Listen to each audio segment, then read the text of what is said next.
vous êtes sur RTL.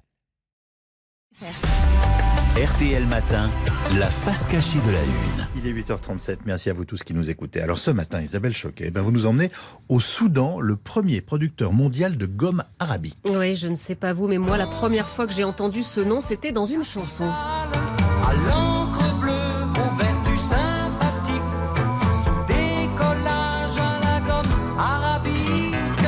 Le carnet à spirale de William Scheller avec ses collages. Oui, ça colle la gomme arabique. Mais pas seulement. C'est en fait un ingrédient essentiel pour l'industrie mondiale. Et pourtant, les paysans du Soudan ne tirent pas beaucoup de profit de cette ressource en or. J'ai lu ça cette semaine dans Courrier International. La gomme arabique, c'est en fait de la sève d'acacia. On l'appelle comme ça parce qu'historiquement, elle était exportée depuis les ports d'Alexandrie ou de Djeddah. C'est un produit vieux comme le monde. Les Égyptiens l'utilisaient déjà pour la peinture des hiéroglyphes ou l'embaumement des momies. Au Moyen-Âge, elle a beaucoup servi aux apothicaires en Europe. Puis, au 19e, on l'a utilisée pour les imprimés textiles. Et aujourd'hui, elle est juste indispensable à tous les étages de l'industrie. Parce que c'est à la fois un agent épaississant, un stabilisant, un émulsifiant. Du coup, on la trouve dans les bonbons et les boissons parce qu'elle empêche le sucre de cristalliser. C'est grâce à elle que les chocolats ne graissent pas les doigts, que le sel reste collé sur les chips et que les bières moussent. Mais elle sert aussi à produire des médicaments, des cosmétiques, de la peinture ou des adhésifs et même les cigares de la Havane. Il n'existe aucun ingrédient comparable, dit un exportateur soudanais. Rien ne peut la remplacer. Des gens ont cherché en vain. La preuve, en 97, les États-Unis ont imposé des sanctions au Soudan, mais la gomme arabique a été épargnée. Tout le monde sait pourquoi, dit l'exportateur. Et oui, la gomme arabique, c'est un ingrédient du coca. Tiens. Dans le Kordofan, dans le sud du Soudan, cette gomme, c'est la principale source de revenus des paysans. Alors elle coule en boules dorées sur les troncs d'acacia et tout le village participe à la récolte, les femmes, les enfants. C'est comme ça depuis des générations.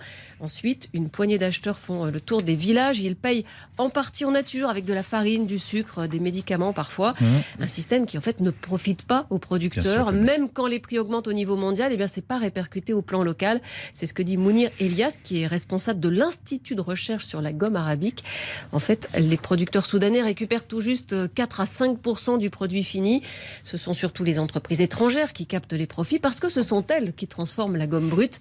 Alors le premier conglomérat du pays, le groupe Dal, a commencé à traiter de petites quantités de sève d'acacia dans son usine de Khartoum. Mais bon, on est encore loin du compte. En attendant, des entreprises soudanaises commencent à vendre la gomme arabique comme un super aliment, un aliment qui aiderait à renforcer le système immunitaire, une sorte de passerelle entre les rites ancestraux et la modernité. Car dans les villages, on a toujours utilisé la sève d'acacia pour soigner les petits maux du quotidien. On en boit le matin, mélangé à de l'eau, ça nettoie l'estomac et ça prépare pour la journée, c'est ce que dit un paysan. Mounir Elias se souvient même d'une autre utilisation un peu plus ésotérique. Quand il était enfant, il a appris le Coran en l'écrivant avec un mélange de charbon et de gomme arabique sur des tablettes en bois.